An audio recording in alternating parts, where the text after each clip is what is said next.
El enemigo intentará ganar esta batalla.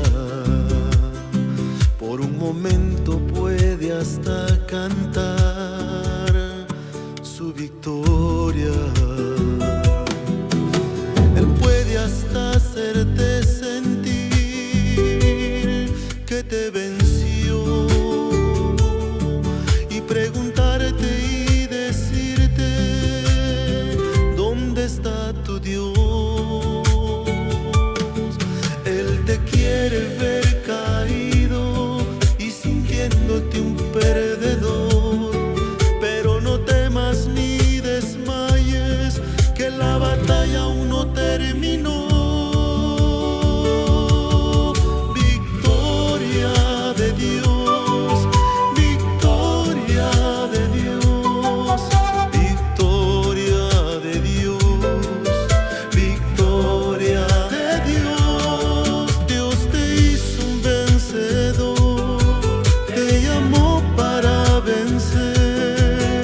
Victoria de Dios, victoria de Dios. Dios te hizo un vencedor, te llamó para vencer.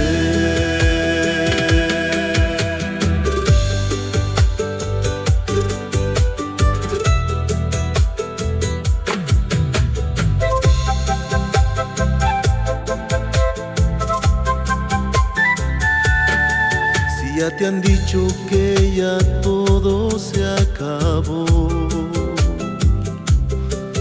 que las pruebas te vencieron y que Dios ya te abandonó, no aceptes tu derrota y mira al cielo.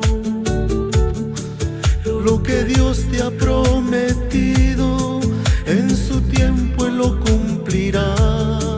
Y aunque ha sido duro el camino y has tenido que llorar, pero en el nombre de Jesús tu victoria es total. Victoria de Dios, victoria de Dios. Dios te hizo un vencedor, te llamó para vencer. Victoria de Dios, victoria de Dios. Dios te hizo un vencedor, te llamó